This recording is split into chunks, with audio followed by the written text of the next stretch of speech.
The Starstone Isle Gazetteer. The concluding episode in our Absalom video will look at important locations and regions in the Starstone Isles. We'll start with the two smaller islands, Pariol Island and the Isle of Erran. Then we'll look at Kortos Isle and cover its 5 major geographic regions by starting in the center and then moving in a clockwise order. The Kortos Mounts, the Swardlands, the Dunmire, the Scrape, and finally the Immenwood. Pariol Island. Pariol Island is a small secluded isle that rests 25 miles southwest of Absalom and roughly 10 miles off the coast of the Isle of Kortos. Originally named after a family who claimed it millennia ago, this picturesque island has exchanged hands many times in its long and convoluted history. Initially belonging to a noble house from the Chelish province of Erran, prior to Erran's independence and transition to democracy, it later became part of the dowry gifted to the Blackrose family, who are its present proprietors. The Blackrose estate on Pariol Island, however, burned down 20 or so years ago during an accident while twin sisters Michaelia and Eleanor Blackrose were still in their childhood, and then the island lay mostly abandoned until it was revitalized for Lady Michaelia Blackrose's own wedding, to none other than Hell Knight Officer Damien Kastner 8 years ago. Rows of intricately carved pews for Michaelia's wedding still adorn the tallest bluff, beneath an open-sided wooden chapel. However, nefarious forces conspired to kidnap the bride during the wedding, and the island has once again fallen into disuse. What remains on the island are the pier on the southeast end of the island, the ruins of the old Blackrose estate on the southwestern bluff, a small wooden chapel of Abadar located at the north end of the island, the abandoned wedding pavilion located in the center of the island, and some small cottages that had been erected in the north of the island to serve as guest accommodations. The exact details of this attempted kidnapping are played out in the Season 4, Episode 9 Pathfinder Society adventure The Blackrose Matrimony. Now that it has once again been abandoned, rumors swirl about what might be found there, suggesting that the island may be haunted or claimed by some formidable magical creature. One common rumor is that it is now the hiding place of the fugitive known as Bloody Benethar. 3 decades ago, Bloody Benethar played a pivotal role in Lord Gear's ascent to power and his subsequent dominance. This ruthless assassin from Cheliax boasted of her ability to dispatch adversaries with only her little finger. However, Benethar's penchant for gratuitous violence, a trait that made even Lord Gear uneasy, led to her eventual confinement within the walls of the notorious Black Whale prison in the Docks district. Allegedly incarcerated by order of the High Council under a decree signed by her former patron, she has made a number of daring escape attempts, and Wave Rider Captain Savannah Kenan is currently leading a patrol on the hunt for the fugitive. The Isle of Erran. To the north of Kortos lies the Isle of Erran, which, during the infamous pirate sieges prominent in the early days of Absalom's history, once served as a pirate haven. However, it slowly became colonized by Ardenite faithful, and the site of its largest settlement, the city of Escadar, once started as the site of an ancient Ardenite temple called the Monastery of St. Sarnax. The monastery still gleams as brightly as it did in Arden's day, and 3 elderly Knights of the Aeon Star still tend to the building and its artifacts. After the faithful began to settle the island, the Isle of Erran was increasingly a place set apart from the rest of the Starstone Isles, kept sacrosanct as a personal refuge for Arden and his most trusted devotees. It's said that Erran today still holds numerous Ardenite secrets, as the island's northern forest contains hundreds of tombs and monoliths of the ancient Ardenite elite.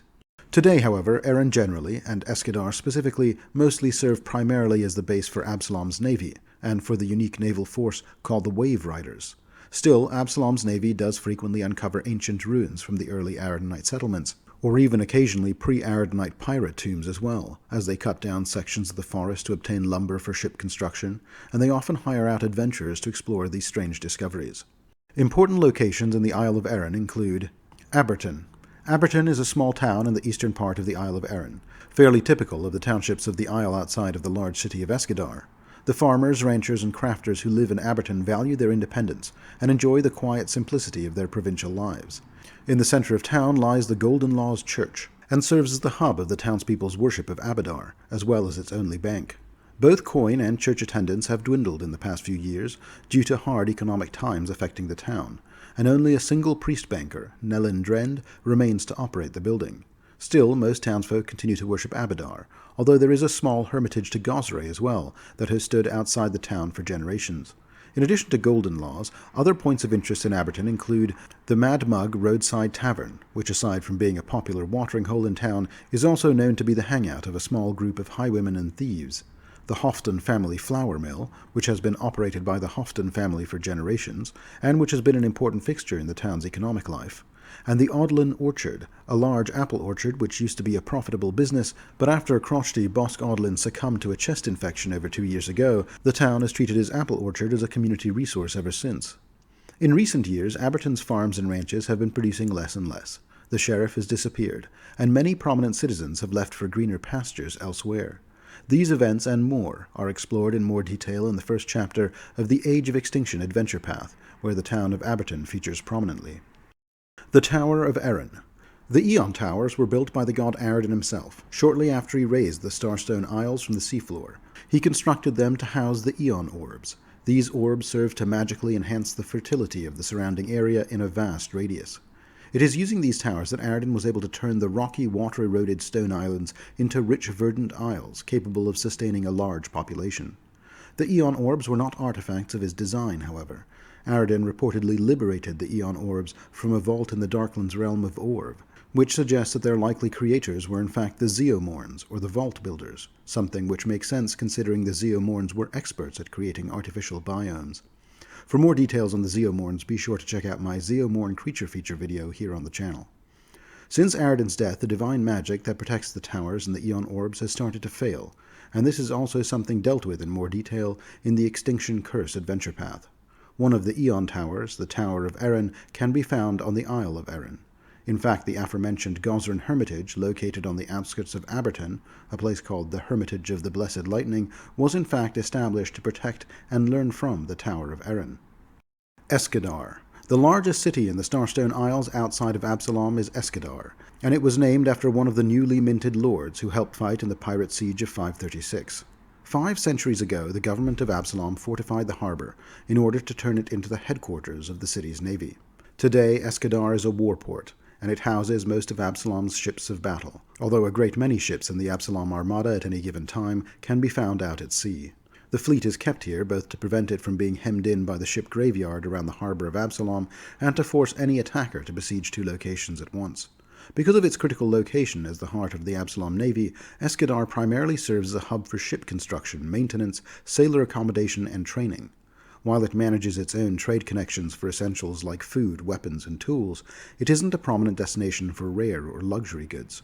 Nevertheless, owing to its predominantly martial population, the city boasts a vast array of entertainment establishments, including gambling dens, brothels, taverns, arenas for combat sports, and establishments offering various substances. Initially, there had been efforts by past administrators to curb the proliferation of these vice-driven venues. However, over time, these efforts have laxed, and sailors on shore leave here can usually find a variety of ways to blow off some steam. Escadar is also home to several Azarketi immigrants and travelers from the nearby submerged city of Kennek-Lee to the north. The Azarketi have their own embassy in the city, called the House of the Cresting Wave, where the Azarketi of Kennek-Lee arrange the details of surface trading with Escadar via their soft-spoken ambassador, Lamaria Kumari. The most significant point of interest in the city, beyond the Naval Academy and the notorious Grindylows Goblet Inn and Tavern, is the Monastery of St. Sarnax, around which the city was originally built. This grand marble building on the island's southern side was once the training academy and esoteric library for the Knights of the Aeon Star, an order of holy sword mages who swore allegiance to Arden in the time before his ascension. This tradition continued even for decades after Arden had died, but today few Knights of the Aeon Star remain, and only 3 elderly members attend to the ancient monastery here. The Isle of Kortos, the Kortos Mounts. Despite being prominently visible from the grandest city in the inner sea, the expansive and largely uncharted peaks of the Kortos Mounts remain predominantly wild, untamed, and perilous. These mountains exude a primal aura, overwhelming in their sheer magnitude.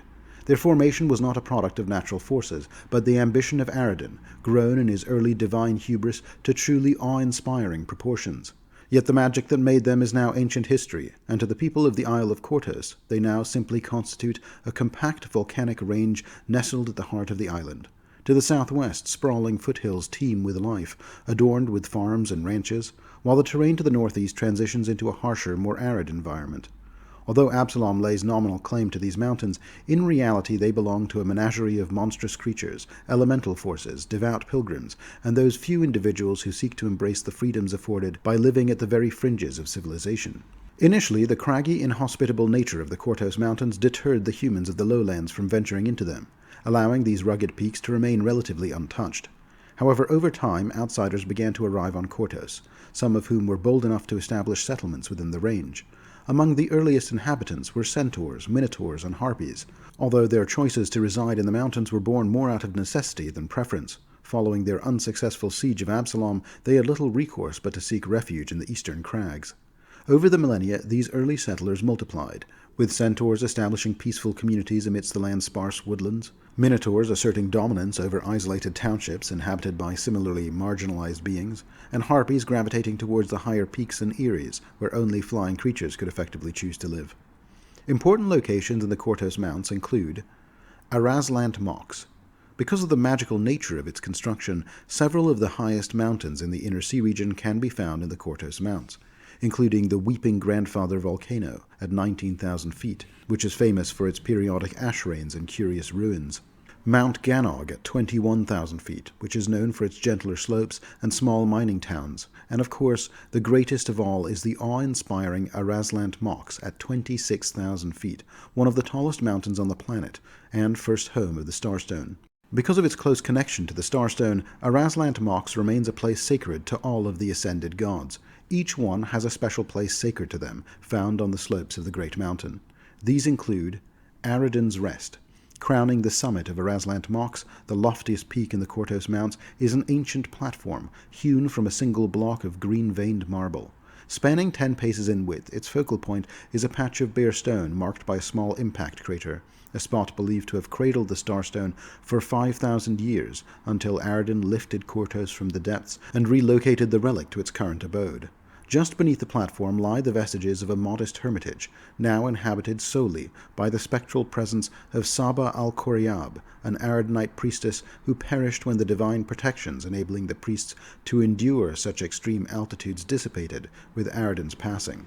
As a ghost, Saba persists much as she did in life, endeavoring to tend to the needs of the dwindling pilgrims, who now, more frequently than not, are merely adventurous seekers of treasure. The Black Ink Lake. According to legend, the night of Norgorber's ascension, he hurled all traces of his mortal history into the icy waters of this mountainous lake, situated 13,000 feet up the slopes of Araslant Mox. They say the lake darkened instantaneously, a hue it retains to this day. Today, the lake serves as a sacred site to the cults of Norgorber. Tradition dictates that pilgrims offer sacrifices to the lake, typically in the form of a waterproof container containing documents bearing secrets.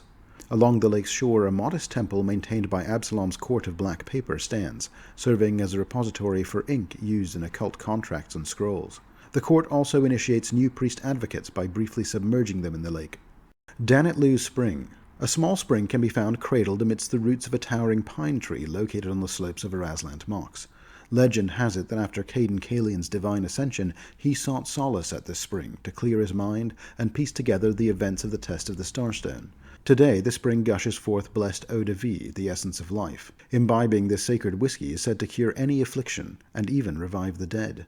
However, Denetlu, the venerable elder arboreal guarding the spring, only shares its bounty under specific conditions, if moved to tears by a heartfelt plea, or failing that, if bested in a contest of strength, a seemingly insurmountable challenge, given Denetlu's stature akin to a titan and strength likened to an avalanche. The Inheritor's Forge. Iomade holds strong associations with several legendary divine swords, including Radiance, Serithtiel, and Heart's Edge, alongside a myriad of lesser blades. Legend has it that she forged many of these blades here, in a modest mountain keep situated 20,000 feet up the slopes of Araslant Mox. The custodian of this keep is the formidable angel Kisteliel, who diligently tends to the sacred forge alongside a retinue of Argent Wardens. They continue to use the forge and craft blades intended for heaven's warriors in anticipation of a celestial conflict with the fiends on the material plane. Kisteliel may even be persuaded to lend one of her blades, or grant access to the holy forge, but only to those who demonstrate exceptional courage, wisdom, and honor. The Eagle Garrison Fort and the Eyrie. Two major fortresses, one called the Fort and the other the Eyrie, serve as stronghold for detachments of Absalom's ranging Eagle Garrison, tasked with monitoring the northern expanse of the Kortos Mountains. Their dual mission involves ensuring that Absalom remains vigilant against any threats originating from the island's interior, while also preventing minor issues from escalating into significant problems.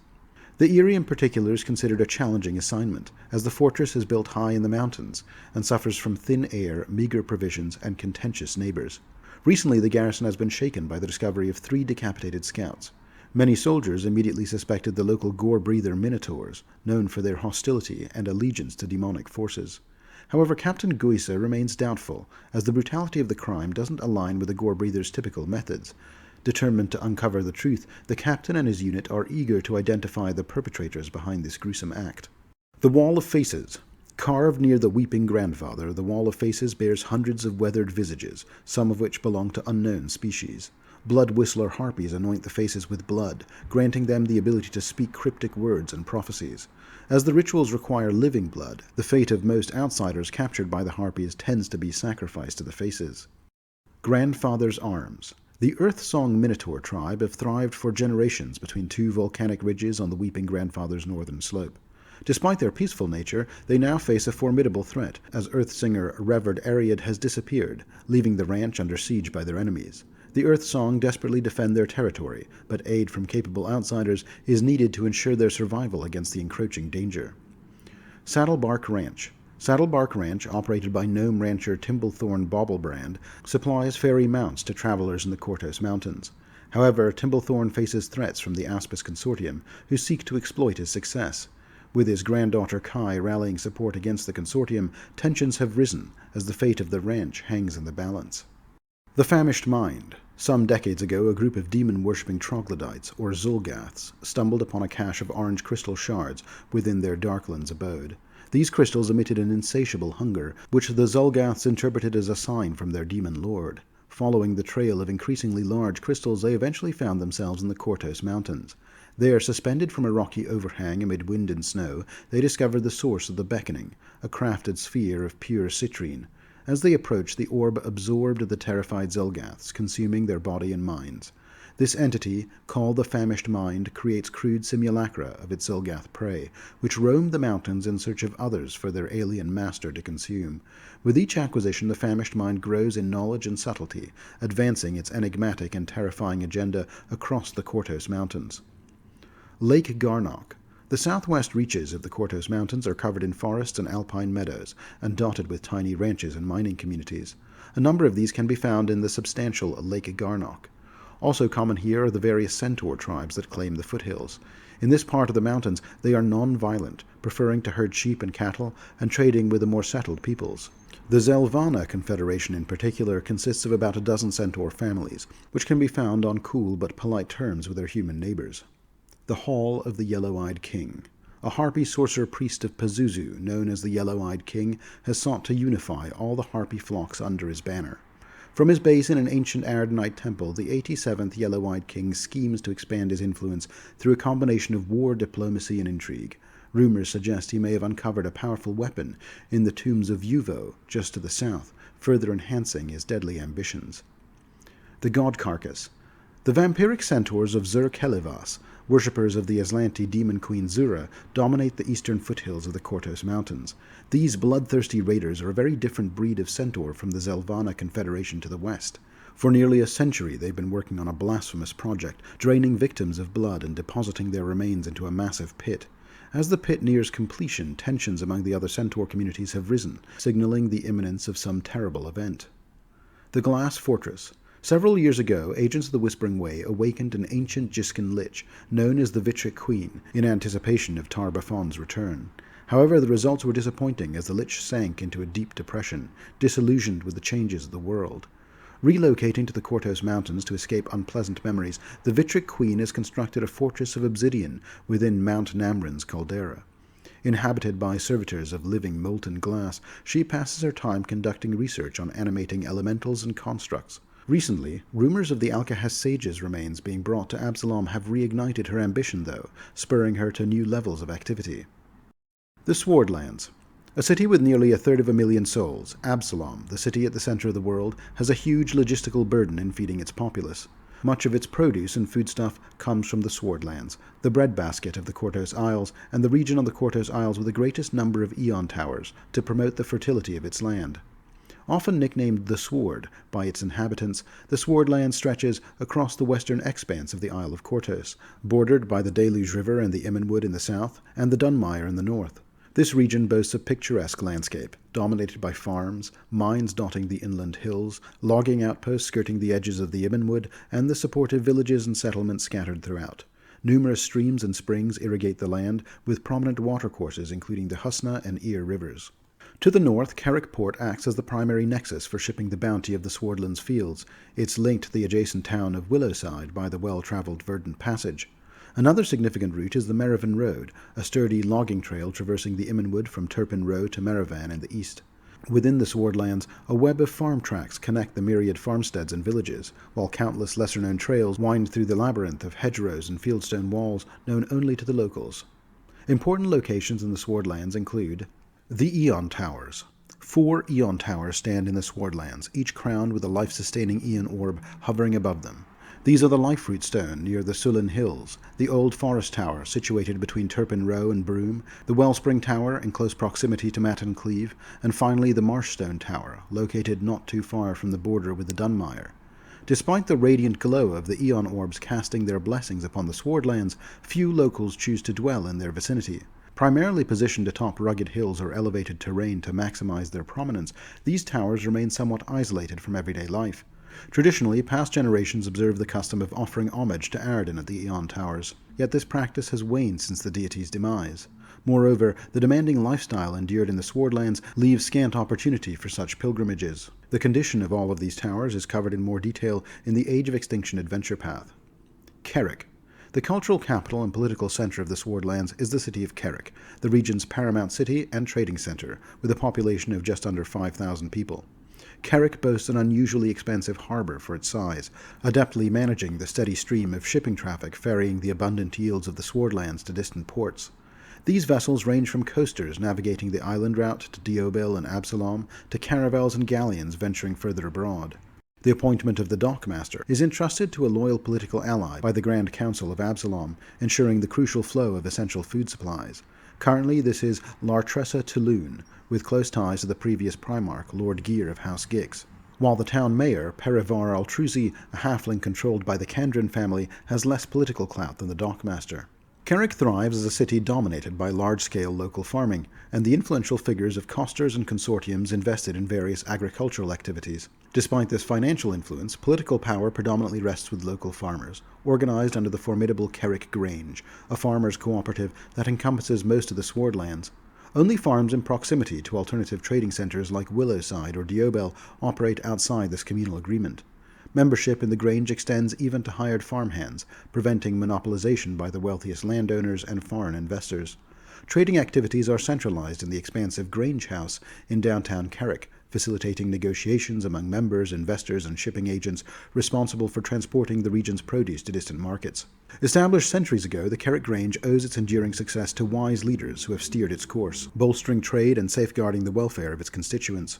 Following the decline in crop yields since the death of Erran, the Grange has increasingly focused on ensuring fairness and mutual benefit among its members, buffering against the impact of crop failure and harsh weather. Its influence extends from Kerrick itself to outlying areas like Matten Cleave and Castonley. Opper Vandy, the current master of the Grange, also serves as Kerrick's primary mortician and is among the foremost citizens of the Swardlands. Matten Cleave and Castonley. After Kerrick, the two other large nearby townships are Matten Cleave and Castonley. Both have a population of just over 2,000. Matten Cleave is located just a short ways up the coast from Kerrick and is led by the half-elf mayor Marta Leshari, while Castonley is located further inland into the Swardlands and is led by the no-mayor Julpin Crags. Castonley resides on rocky ground where the hills converge into the rolling lands of the Swardland Central Plain. As a result, it doesn't produce the same quantities of cereal crops as the other towns of the Swardlands.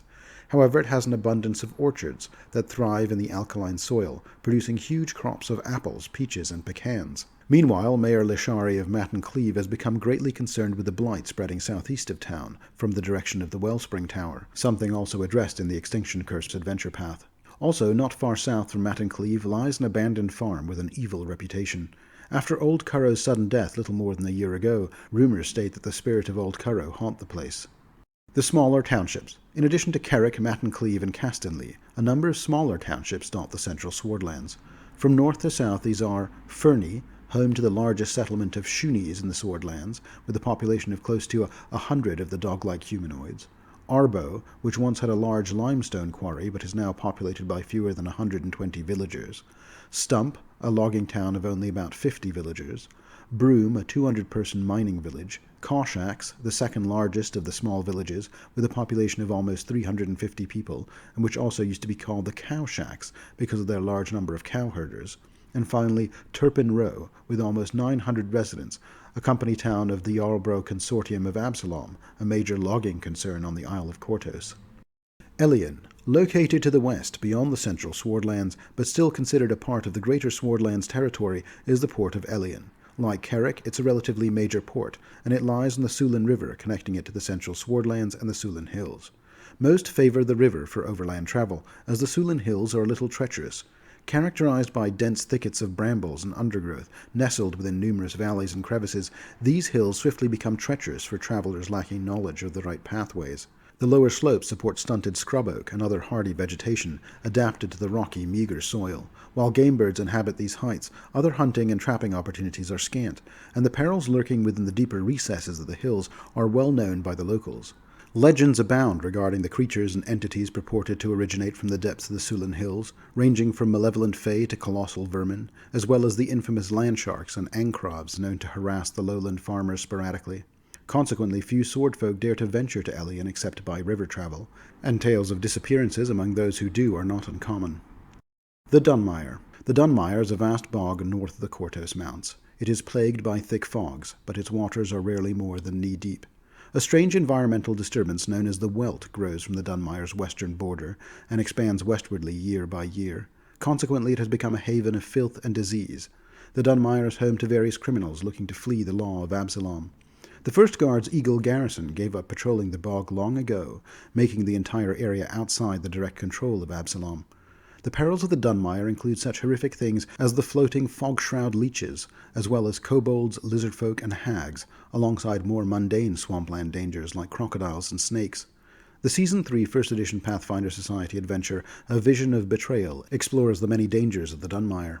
Outside of the swamp itself, there are only two significant points of interest in and around the Dunmire. The first is the town of Willowside, located on the outskirts of the mire, and the other is the city of Pier's End, the only permanent settlement within the mire itself. It is located on a deep harbor, and for those who have survived crossing the bog, it offers inexpensive ferries to the nearby island of Escadar. Pier's End. The sleepy fishing village of Pier's End has a nice inn, a place to get a hot meal for those few unfortunates who have had to brave the Dunmire. Its citizens do not travel by road, but come and go entirely by sea. Among the most famous captains to birth in Pier's End are Darius Sumor, a surly-looking young sea captain whose estranged father was once a member of the Pathfinder Society. Small Otti, a fat halfling who constantly states that his plump stature helps with buoyancy at sea, and Crazy Old Tanner, a disheveled, fish-smelling, and wild-eyed man who constantly talks out the side of his mouth while blowing thick gouts of grey smoke from an aromatic pipe. Willowside. The town of Willowside is slightly larger than Pier's End, at just over 2,000 residents, though it had over 2,500 residents in years past when the town was seeing slightly better times.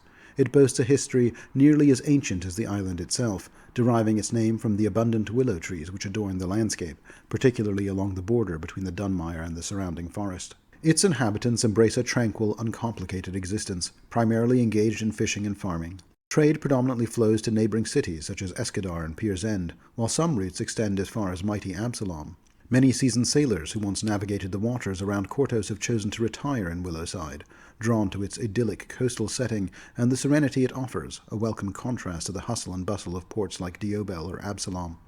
A significant recent event that has scarred the town of Willowside was when Sheriff Leodric Banyan discovered that a large cult dedicated to Bokrug, the great old god, also known as the Water Lizard, had grown in the sleepy town of Willowside. At the base of their hidden profane statue, Sheriff Banyan and his crew killed all of the cultists, and then sealed up the caves where they had been hiding. The sheriff gave strict orders to the survivors to say nothing about what they saw on that bloody night, and forbade the people of Willowside from attempting to access the caves, insisting that a terrible collapse had led to many unfortunate deaths. Banyan is still the sheriff of Willowside to this day. In addition to him, other important figures in town include Estessa Vandy, who has served as the town's mayor for the last 20 years and is reasonably well liked among residents. Argelin Pranson, a former merchant sailor who has now overseen the Willowside Pier for the last 30 years. The elderly Tritala Frint, commonly called Old Tala, who is the town's high priestess of Erastil, Geldra Shazur, the head doctor of the Willowside Hospital, who tries to keep her facility as clean and professional as possible, and finally the innkeeper of the town's largest lodging, the Hooked Inn, a half-elf named Varinta Irines, who is also one of the town's oldest living residents. Like many locations discussed here, more details on Willowside can be found in the Extinction Curse adventure path. The Scrape. As discussed in the history section of my previous video, the first great invasion of Absalom occurred just over 20 years after Arradan built the city. A Minotaur warrior and sorcerer named Voradni Voon, who hailed from Iblidos, just a little further down the Otari along the Casman coast, assembled his army in the region of the Kortos Isle that would become known as the Scrape. In order to bring his army expediently to the island, he worked on constructing a magical gateway connecting Absalom and Iblidos, called the Brazen Arch. When Voradni Voon activated the magical portal he had situated at the heart of the eastern plateau, it signaled the arrival of his distant armies. A vast, seemingly endless horde composed of minotaurs, harpies, and centaurs surged forth onto the island. The ground shook beneath the thunderous hooves of 10,000 centaurs as they formed massive battle lines, intent on unleashing chaos upon Absalom, much as they had done to the ancient cities in Casmarin. However, for all of Varadni's might, Arradan had recently ascended to divinity, and he readily countered the Minotaur's destructive magic, redirecting it back upon him. Voradni Voon met his demise, and the Brazen Arch shattered into numerous sharp fragments. The magic Arradan redirected here fractured the landscape, which convulsed in violent upheaval. Countless centaurs and minotaurs tumbled into deep chasms. The once vibrant eastern plateau became a desolate wasteland, now known as the Scrape. Important locations in the Scrape include Hazrak and the Riven Hills. The greatest concentration of surviving Minotaurs from that ancient battle almost 5,000 years ago sought refuge in the Riven Hills, where they continue to pose a threat to Absalom and her allies to this day. Eventually, they built a great Minotaur city there, the stronghold of Hazrak. Despite the long history of conflict between Absalom and the Minotaurs, not all the Minotaurs are a threat to Absalom. And indeed not all the Minotaurs still worship Baphomet, the so-called Lord of the Minotaurs. Even among those that do, though, this has not stopped them from making the occasional deal with humans. The Lord of Minotaurs is cunning and patient, and his priests are known to say, "The beast takes his time," which many Minotaurs interpret as a stamp of approval on peaceful trade. There are some 40 different Minotaur droves in the region, ranging from modest raiding groups such as the Gore Breathers to large and sophisticated droves like the Ivory Sons, who deal regularly with Noir Spiritskin's embassy in Absalom. Rovagug's Hall. Before the Pathfinder Society rose to prominence in Absalom, an earlier tradition of explorers and pioneers thrived in the area, the tradition of the Hunting Lodge. Initially, these lodges comprised gatherings of hunters, explorers, and minor nobles who united for expeditions into the perilous heart of the Isle of Kortos. Over time, the number of hunting lodges fluctuated, from a handful during the city's early centuries to hundreds during its golden age, from 3200 to 3800. Following the establishment of the Pathfinder Society in 4307, however, the old hunting lodges have largely faded into obscurity, though tales of their most remarkable exploits endure as popular lore within the major Kortos cities, like Absalom and Diobel. Among these tales, songs dedicated to the raiders of Rovagug's Hall hold particular sway, especially recounting their legendary defeat of the decadent Osirian pharaoh Menades XXVI. Their magnificent lodge now lies abandoned, a vast stone ruin located on the outskirts of the Scrape and rumored to be haunted by malevolent forces. High Harbor. High Harbor was once a majestic settlement, built on a secure bluff overlooking the sea on the outskirts of the Scrape. Like Pier's End in the Dunmire, it was a town constructed in one of the more treacherous reaches of the Kortos Isle, designed to be reachable primarily by sea, and protected from the dangerous denizens of the Scrape by high stone walls. Although for a brief period it thrived, the growth of High Harbor eventually drove the region's monstrous denizens to besiege it, and when they did, not even its high stone walls could save it. Today it remains a smoking ruin, a grim reminder of how human civilization remains unwelcome in the Scrape. Flesk. The last major human port before the untamed wilds of the Scrape is the port of Flesk, a wary city who must maintain constant vigilance against raids from monstrous creatures. The people of Flesk are a quiet, taciturn lot who keep largely to themselves. The Immenwood. For centuries, the expansive, ancient woodland to the north of Absalom has served as a vital source of lumber for the city and its affiliates, even as it provided refuge for its adversaries and exiles. Just beyond the forest and beyond the bustling town of Meravon, the hub of the island's logging industry, lies the old forest Eon Tower, once a source of magic that enriched the soil and promoted rapid regrowth. In the early days of the island, the trees of the western Immenwood flourished at an unparalleled pace, fueling Kortos' prosperity through exports to Kadira and the northern Garand coast. However, with the demise of Erran, the tower's enchantment has begun to wane, leading to a decline in the rate of tree replenishment, if not a possible slowdown altogether. Consequently, the lumber magnates of the Kortos Consortium seek assistance from druids in their endeavors to revive the forest to its former splendor. The central Immenwood, older and more rugged than its peripheries, is characterized by dense undergrowth, tangled canopies, and prolonged shadows. Within the Immenwood lie concealed ruins, abandoned settlements, and active fortifications. The wooded foothills of the Kortos Mounts harbor mines, some operational and others dormant, all inhabited in one form or another. The trails connecting the forest settlements are patrolled by the First Guard's Eagle garrison, although they often fall victim to outlaw activity. While the centaur tribes within the forest are generally more welcoming than their aggressive counterparts in the Mounts region and in the Scrape, recent conflicts with Absalom have left deep scars and lingering tensions. To the east, the forest borders the Tyrant's Grasp, where trees are tainted by necromantic corruption, remnants of the final battle near Absalom with Tar-Baphon during the events of the Tyrant's Grasp adventure. Even now, 5 years after his defeat, clearings are infested with undead, and continue to harbor the work of shadowy cultists of the Whispering Way. Beyond this, the small town of Bosco serves as a redoubt against the machinations of the restless dead. To the west, beyond the Immenwood proper, but still considered a part of the greater Immenwood territory, is a small verdant peninsula, which includes other major Kortos settlements, including Diobel, Otari, and the dwarf city of Galazur. Finally, between the Immenwood and the city of Absalom lies a stretch of land commonly known as the Cairnlands. The barren wasteland surrounding Absalom is littered with scores of siege castles, monuments to the many failed invasions of Absalom, whose near-forgotten chambers now are home to monsters, brigands, and the unquiet dead. Important locations in the Immenwood include Diobel. Diobel has proudly boasted itself as the gateway to Absalom for many years, a title that has beckoned thousands of travelers to its quaint harbor on a weekly basis. It has swollen to be the third largest city in the Starstone Isles after Absalom itself and the navy port of Escadar, with almost 10,000 residents. Visitors here are mostly merchants, seeking swift passage for themselves and their goods, engaging in the trade of fur, pearls, and lumber. Some are also drawn by the allure of a less conventional entry into the Absalom market, whether to bypass tariffs or traffic in illicit goods. Its streets teem with a diverse array of visitors. Despite serving as a crucial link to the cosmopolitan hub of the Inner Sea, its inhabitants are grounded, honest individuals. From dockworkers to shopkeepers, oyster farmers to smugglers, all reside under the imposing presence of the Citadel, a fortress that serves as the epicenter of a vast network of trade, overseen by the powerful Kortos Consortium Trade Guild.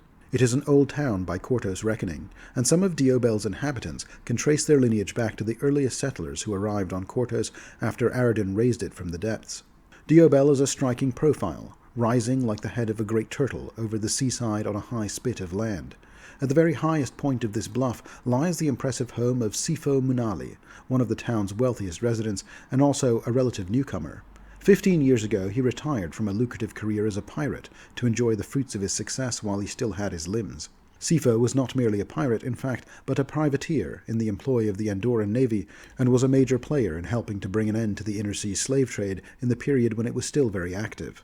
The great families of Diobel, all of whom are major players in the Kortos Consortium, also have homes in the wealthy Hightown district, including the Lacosta family, led by Palraxi Lacosta, who made the bulk of their wealth off the slave trade when it was active, but also as major ventures in the Kadiran spice trade. The Margrel family, led by Alvada Margrel, who owns the largest number of ships and controls various influential shipping concerns, and the Rambus family, led by Lyrel Rambus, one of the few wealthy houses drawn from the Lyrgeni diaspora, who can trace his lineage to the astrologer kings of Old Lyrgen before it was destroyed and became the Soddenlands. Beneath Hightown is the Snout district, which lies on the sloping ridge overlooking the docks and piers of the Bristles and the central Old Town district. It is home to many old families of Diobel, including local artisans, lumberjacks, traders, trappers, and hunters. Less crowded than the Bristles, the Snout hosts many members of Diobel's middle class. The district includes popular locations like the Druge Den, a two-storied inn with the elegance and simplicity to attract a wealthier and more cultured crowd than other inns in the town, run by proprietress Talika Zamlin, and Ricketts and Rumpels, a much less savory inn that also serves as a gambling hall, run by the ever-opportunistic halfling Phelan Hogue. The Old Town district comprises the central stretch of Diobel. It includes the municipal heart of the city. The Terriarch Hall stands as a commanding presence in the town's core, where it serves as the epicenter of Absalom's authority in Diobel. It has for a long time housed the court and administrative offices of Lord Avid of House Arnson, who in addition to being a top candidate for Primarch, has also for a long time served as liaison to the great city for the town of Diobel. This domed fortress is a majestic sight, and dominates the city's otherwise modest skyline. The second largest structure in the Old Town district is of course the Consortium Citadel, serving as the meeting place for the High Lords of the Kortos Consortium. Constructed from the island's native stone, it is embellished with emerald trim and banners representing the many influential merchant families that call Diobel their home. It's the epicenter of Diobel's business dealings. It houses the Trade Commission, and most new ventures in the city require approval from the consortium before they can begin conducting any meaningful business. Diobel's waterfront district, known as the Bristles, buzzes with constant activity, a cacophony of sounds emanating from its bustling piers, docks, boardwalks, and markets. Here, amidst the cut-rate taverns, inns, chandler shops, and warehouses, the town's poorest families struggle to make ends meet. The area known as the Bristles is dominated by diligent shipbuilders, merchants dealing in large volumes of goods, and caravans embarking for the Harpy's Gate and from there to distant Absalom. Beneath the piers of the Bristles, many Azarketi residents find shelter, scavenging among the refuse of Pickapel Market above. The bustling market, often the first stop for visitors to Diobel, began as a modest trading post around a single pier during the town's inception. Over the years it has expanded to encompass neighboring piers, becoming a sprawling section of the Bristles. At Pickapel Market, crowds throng the piers, engaging in lively haggling with food vendors, pearl merchants, fur traders, local artists, and various other vendors. On the outskirts of the city is an informal district known as the Claw, which lies beyond the walls and the Deluge River, and is the beginning of what many from Diobel call the Inland. Some of the older families on the Isle of Kortos keep camps and homesteads here. The Claw is separated from the main city by either the Harpy's Gate at the wall or the Red Bridge, which spans the Deluge and features a prominent pearl market, and has also become a favored spot for wizards' duels among young spellcasters. In its southern reaches is the Devil's Pier. By ancient decree, Absalom allows only a handful of vessels from Cheliax into the city because of the tumultuous history between these two nations. So Chelish galleons make use of this informal pier in the Claw district, as it's technically outside the city proper. Surrounding the city of Diobel is the Trawl. This maze of broken ships in Diobel's harbor, originally deployed for defense against seaborne threats, now serves as a dwelling for barge masters and pilots. The trawl acts as the central hub for the barge trade, and it is largely controlled by Mason Carby, who leads the powerful Barge Gang, a loose criminal organization that imposes tribute on harbor use and occasionally seizes entire cargoes through intimidation tactics. One unusual attraction found in the trawl is the Wisp on the Water, a luxurious floating pleasure barge anchored amidst the wreckage of the trawl. Managed by the elegant Varisian woman Solodri, it offers fine dining, exquisite beverages, and the company of sophisticated courtesans. Galazur. It may be surprising to many to learn that the Isle of Kortos, which was raised from the seafloor by Aradan, who was specifically a patron god to humanity, and whose promise spoke specifically to human disciples, that the island has a substantial dwarf population, and that population is particularly concentrated in the port city of Galazur. The dwarven settlement of Galazur was founded thousands of years ago, when sky metals were discovered on the ocean floor by the Azarketi, and eventually traded with dwarven merchants. These sky metals were later found in the Diobel Hills and the surrounding lands. These rare metals are among the most sought-after treasures in the world. Whether Aradan knew that these metals with unique properties could be found in this particular stretch of land when he raised the island is unknown. Perhaps it was simply a happy accident due to the proximity of the heart of the meteorite that crashed here. Beyond the star metals, the dwarves of Galazur also mine iron and other precious metals, and work numerous stone quarries to supply Absalom's many craftworks, whose products are then exported worldwide. Many of the dwarves descended of the dwarves who founded Galazur later emigrated to Absalom's outlying neighborhoods, especially Shoreline and the Westerhold. Meravon. Meravon is described as a bustling small city, and though population figures aren't given, it's likely tied with the Swardland city of Kerrick for the position of fourth largest city in the Starstone Isles, meaning it has likely a population of around 5,000 residents. Meravon is a logging town within the Immenwood, and it is considered the center of Absalom's lumber industry. Wood harvested from Meravon is transported via the Deluge River to Diobel, or by the Great Forest Road overland to Otari. Otari. For a relatively small and quiet town, located halfway between Diobel and Absalom, Otari is featured heavily in early 2nd edition adventures. Otari was the setting for the first beginner box release, in the adventure called Menace under Otari. It was also featured again in the standalone module Trouble in Otari. Finally, it is the opening location of the Abomination Vault's adventure path as well. For those familiar with 1st edition, Otari feels like the Sandpoint of 2nd edition, a small town where big things have happened. Otari is a bustling lumber town and a trade post, and it boasts a rich history marked by adventure and adversity. Founded over 4 centuries ago by intrepid adventurers, the town has endured attacks, economic fluctuations, and cycles of prosperity and struggle. Today it thrives as a prosperous community. Its skyline is distinguished by a colossal water wheel and a remarkable library. Despite its small-town charm, Otari attracts visitors from far and wide, drawn by its strategic location, vibrant trade, and welcoming atmosphere. With a population of just over 1,200 residents, consisting of humans, dwarves, and elves, the town is renowned for its fishing and lumber industries. Led by Mayor Ozef Menemes, a descendant of one of the town's founders, Otari blends tradition with efficiency, offering a friendly haven for residents and travelers alike. A few distinctive landmarks characterize the small town. The Dawnflower Library. Situated at the town's westernmost edge, atop a raised shelf below the cliff top, Otari's largest temple is a sight to behold. Bathed in the rays of the rising sun, the central dome of the library transforms into a glowing tribute to the sun goddess Sarenrae, illuminating the town with its brilliance on clear days. While primarily dedicated to Sarenrae, the library welcomes worshippers of all non-evil faiths, housing shrines in its wings and a vast collection of books ranging from histories to maps. The Giant's Wheel. A towering spectacle, the Giant's Wheel commands attention with its massive 30-foot diameter. This colossal water wheel powers a mechanized lumber mill and facilitates the transport of cut logs, a vital asset owned by the Menemes family for generations. Despite its association with the Otari mill, other lumber companies pay to use its services, allowing Ozef Menemes to maintain oversight of its competitors. The constant noise of the wheel's operation resonates throughout the town, competing with the clamor of saws and loading activities, a bustling symphony of industry. The loading flume. A lengthy flume channels water diverted from the Osprey River and timber from the Giant's Wheel southward to the harbor, streamlining the loading process into ships. Although a draw for local youth seeking adventure, Foreman Clorty Hengis remains vigilant against reckless behavior around the flume. The Stone Ring Pond. Surrounded by 24 towering standing stones, each exactly 12 feet tall, the Stone Ring Pond serves as a tranquil sanctuary, frequented by polite but reserved pilgrims of Desna or Gosrae. Nature priest Warlywin is the cleric here, and the site's sole permanent resident. The Red Redoubt. A millennium ago, Absalom faced an unprecedented threat in the form of the tech wizard Karamos, often dubbed the Machine Mage. In the span of a single night, Karamos erected a colossal siege fortress and launched an assault on the city. Initially, hordes of hobgoblins and charmed creatures swarmed its streets, followed by disciplined armies of soulless automatons. These metal beings marched relentlessly towards the city's northeastern walls until the Druids of the Shaded intervened, employing potent spells to fend off the metallic invaders. Despite the eventual defeat of his forces, Karamos himself eluded capture, leaving behind the ruins of his formidable Red Redoubt as an enduring legacy of the conflict. Beneath these ruins lies an extensive network of tunnels, painstakingly carved out by Karamos's minions.